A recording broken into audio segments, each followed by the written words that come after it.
We've got some great questions here. This was a major competition. We got like thousands of questions, and these are just a few that we selected to ask you. So we'll get right into it. First question is about the sounds and smells in space. Can you describe how the various parts of the shuttle or the ISS, how they smell, and some of the sounds that you hear that might describe the environment for your followers?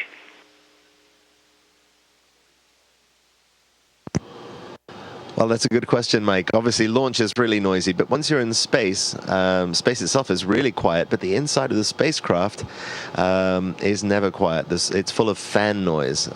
Everywhere you go, there's a fan circulating air because there's no convection that on Earth is caused by gravity and temperature differences. There's no convection up here to circulate the air for you. So that's the biggest noise we notice.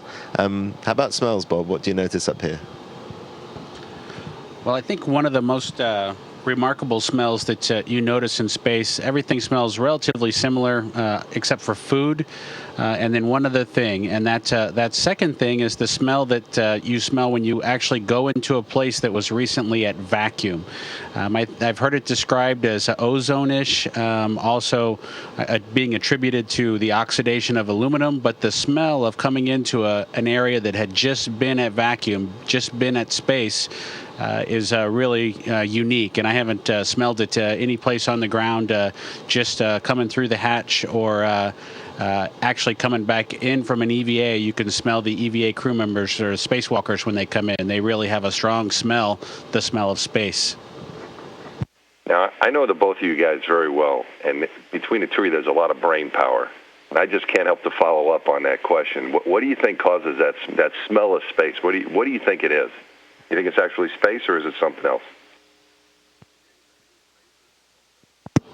I think the smell that you get is actually all the hard work of the spacewalkers who are outside. You know, they spend 6 or 8 hours, like yourself, Mike, 8 hours on a spacewalk on the last couple that you had on Hubble. They spend a lot of time outside working, and you can generate probably a pretty good odor. Okay. I have a way I like to describe that smell to people, Mike. Okay. That smell to me is to metal what the smell of toast is to bread, if that makes any sense. Yeah, that's what I always thought. It might be some outgassing going on there. All right, thanks very much. That's question number one. Question number two, we're looking for funny moments. Were there any funny moments, particularly after you first get to space? You know, anything unusual, anything funny when you unbuckle 0G for the first time? What was that like? I think we were both smiling when we unbuckled. The funny things are when things that you think you had just 10 seconds ago are gone. And there's one thing I lost. I still haven't found it 5 days later. So we're too busy to really have our humor's up at full speed, but it is amusing to watch things and people fly around as though it were their first time in a new environment, and for many of us it is the first time in a new environment. Yeah, I think one of the things I wouldn't describe as, kind of funny in the joking sort of a sense, but what was really fun for me on this flight was to see folks get to do things for the first time. And so to see Terry Virts, our pilot, start floating around and try to work his way out of his suit and deal with the challenges of weightlessness was fun to watch for me, and it was also fun for me to share that experience with him as he went through it for the first time. And for Nick, going out the hatch, it was fun for me to watch him go out on his first spacewalk and experience that for the first time. So it's not really funny in the comical sense. Nick didn't do anything comical during the EVA, but it was fun for me to be there for the first time. A couple of folks got to do those things. That's awesome. And kind of following up to what Bob started talking about with the spacewalks, for both of you, can you describe what the Earth looks like? I mean, either through the windows of the spaceship is one thing, but what was your impressions of seeing it from the spacewalk? Well, Mike, I think there's two things that are really impressive during the spacewalk. The first one is just the depth of the atmosphere, and so you can see the clouds and the shadow that they cast. I don't know if you've ever had the experience of being on the ground and then had an airplane fly over you, or had a dense cloud go over you, but that shadow that it cast on the ground, and then that's something that you can really see the depth of the atmosphere and notice how high the clouds actually are. You can also see lightning, you can see cities at night, all that remarkableness that you can look out the window and kind of see through just a little small portal. You kind of have the whole horizon out in front of you through your space helmet, and it's really remarkable to take that all in. You have to take mental pictures because even the cameras that we have don't have a wide enough field of view to take all of that in. And the other remarkable part of going out for the spacewalks is again just thinking about all the people who come together to make it all possible. And so it takes a giant team on the ground to get us into space and to make it all happen. I know you had a great support team on your previous flights, and we've had a huge support team. And just to know all those people are rewarded and excited by how things are going during the spacewalk is also a pretty neat thing.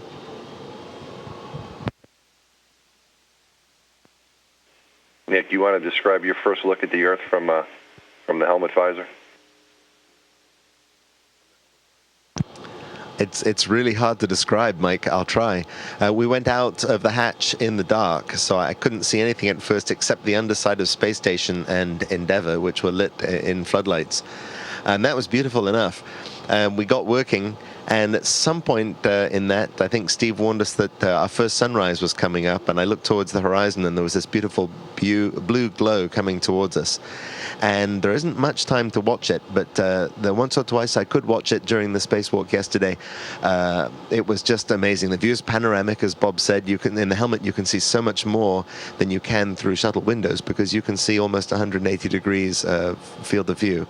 But the blue spreads across the horizon and towards you, and then turns orange and red, and the sun pokes up, and the space station is bathed in a brilliant light. It all happens extremely quickly, and of course it happens 16 times a day, and it's a really stunning sight from anywhere up here, but especially from the inside of a spacesuit. Nice job. It's hard to describe it, but you guys did really well. And following up, we have another question related to what you see during a spacewalk. Did you notice any stars while you were spacewalking?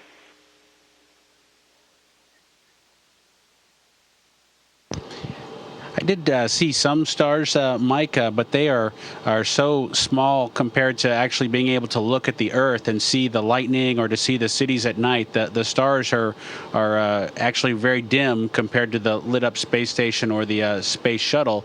We did see a very good view of the moon. And like I said, the cities at night and the lightning show that you get through the atmosphere is just really remarkable. The stars are a little bit tougher to see. You can break out the colors on individual stars, but they're hard to compare to just all you can see on the ground. As Bob mentioned the moon, I did watch the moon rise behind Bob yesterday once. It came up through the atmosphere. I wasn't sure what I was seeing, but it literally rose through the atmosphere. So it was a white moon behind a blue haze. And then all of a sudden it was up in the clear black of space, and I could tell that it really was the moon I'd been looking at. That was really a remarkable thing to see. But I didn't see any stars yesterday. I'll look for them tomorrow.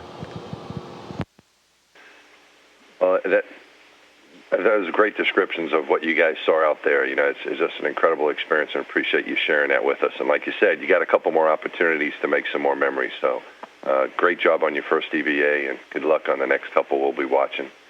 Onto a slightly different topic now. How are you sleeping? How are your sleep patterns up there, and how are your dreams affected by being in space?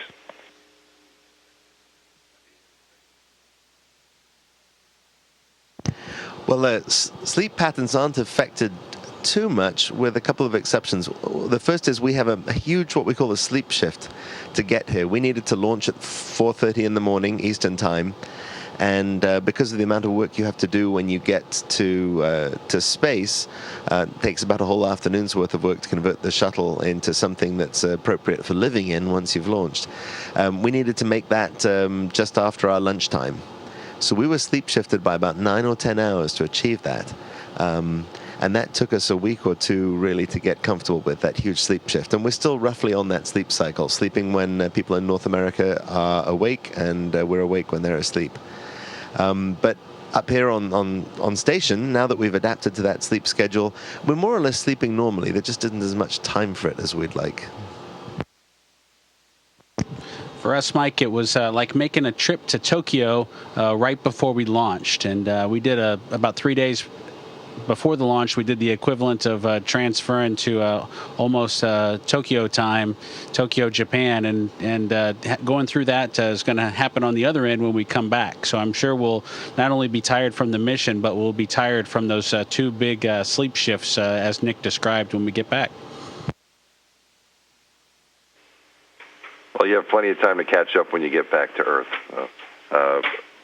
Another question now comes from the Los Famosos, and I'm probably mispronouncing that, sixth graders at the Sherman Middle School in Madison, Wisconsin. So this comes from a bunch of sixth graders, so be prepared. They want to know, what do you weigh in space?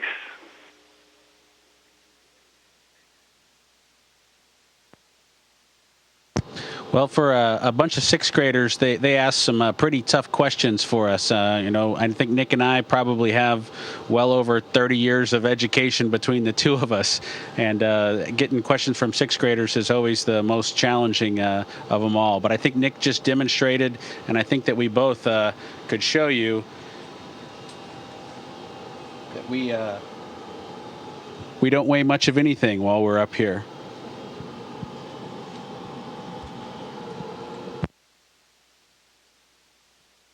Very nice demonstration. But the sixth graders will probably be interested to hear, Mike, that although you don't weigh anything, you still have mass, you still have inertia. So if you start something moving, like if I take Bob and I move him towards the camera and it takes me a second to speed him up, I have to take that same second to slow him down, because he is massive, and just as we all are, he'll keep moving in one direction as long as there's no force acting on him. So there's really some interesting physics to observe up here, not just the weight, but also the mass. Thanks, Bob. Well done, boys. Moving on to a different topic. Your meals. We have this. This comes from Chef Casey Wilson, and he or she asks, the chef asks, what your meals consist of, and is there anything specific that you asked to bring up that you're eating that's maybe a little bit different?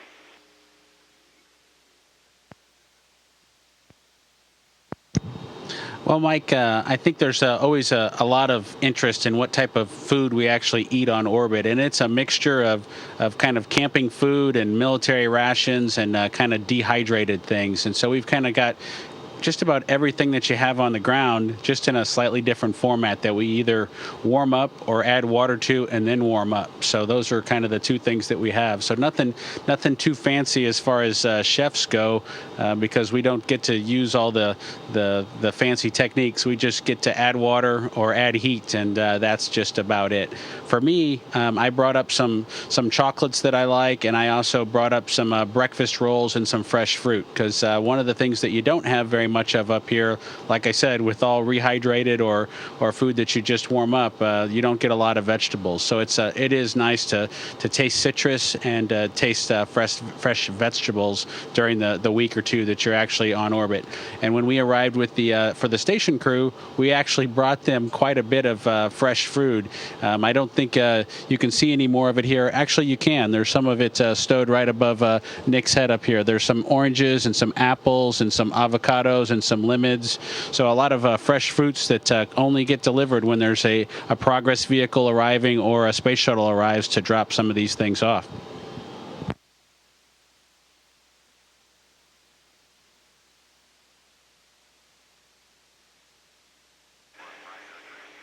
Okay, next question comes from Piotrus007, and they want to know, how long do you prepare for your flight? How long do you guys prepare for your space flight?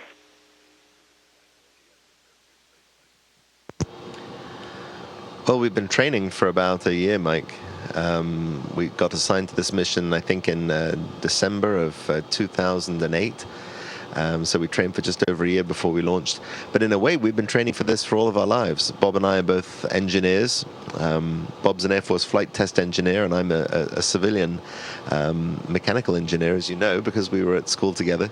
But we have literally been training to be astronauts for the last 30 or 40 years through our education. One of the things I was struck by yesterday when I was doing my spacewalk is that I think you probably can't feel really comfortable hanging from a space station 200 miles above the planet, going about 18,000 miles an hour, unless you're really confident in the physics that you'll just keep going around the planet and won't fall. So in a way, I think we've been training a long, long time.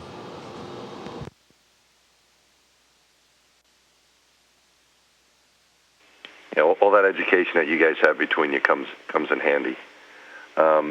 Next question is from Pawan Mita, and the question is, what types of experiments do you have on board? What experiments are you guys doing? I know you're busy with lots of stuff, but if you have any time for experiments, what are you doing?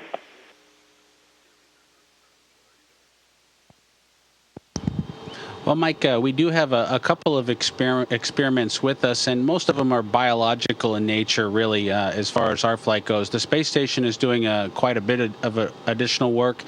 This is an assembly mission to the space station, and so we're primarily focused on that. But the experiments that we do have, we have one which is a experiment to actually control viruses, and so we have they're in a contained vessel, and we cycle them through their process, trying to activate them and then deactivate them inside their canister to understand what the effects gravity has on those viruses. We also fly a big freezer.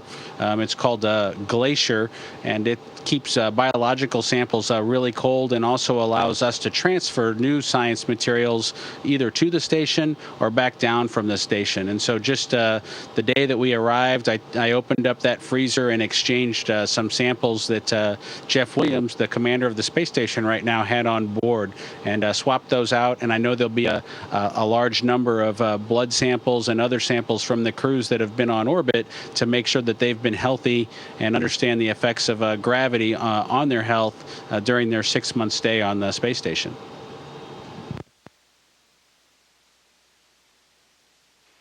Boys, I think we have time for one more question, and this one is pertinent to our twittering in space. This comes from Rich V. Miller. He wants to know, what kind of computer do you use to send your tweets? And Nick, are you able to tweet from space?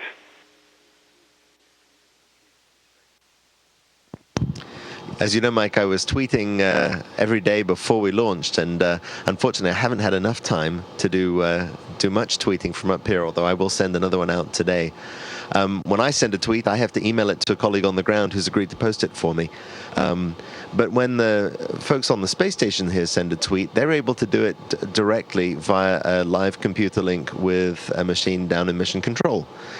So they're actually able to directly, if somewhat slowly, post their own tweets, and that's something that TJ Creamer, the ISS flight engineer up here now, has just set up with help from colleagues on the ground. So that's a very exciting development for the tweeting community. Well, we know you're busy, Nick, and anything you can send down, I know the folks would be interested in reading eventually. And we're out of time, actually, and I know you guys are busy and have something else to do. It's been a real honor for me to work as your Capcom and to talk to you this evening. It's been a real blast, and you guys look great, and you're doing a great job, and we're all proud of everything you guys are doing. Anything you want to say to wrap up? You want to say hi to anybody, or thank anyone, or what do you got? Closing thoughts for us. Gosh, we're going to thank everybody, but we won't thank everybody. It's a bit like an Oscar speech if you do that. I guess we'd like to thank the people who got us here, our trainers in Houston, and the people at the Neutral Buoyancy Lab who make the underwater training possible, and our flight control team on the ground. Those are the really important groups to thank. I'd like to thank my family, too, for putting up with my, what shall we call it, business travel, which can be demanding.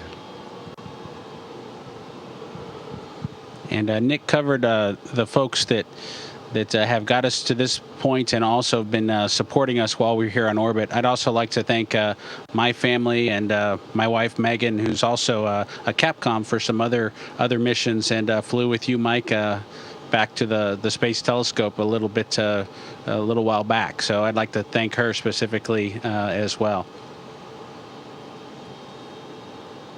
All right, guys, great job. This concludes the event.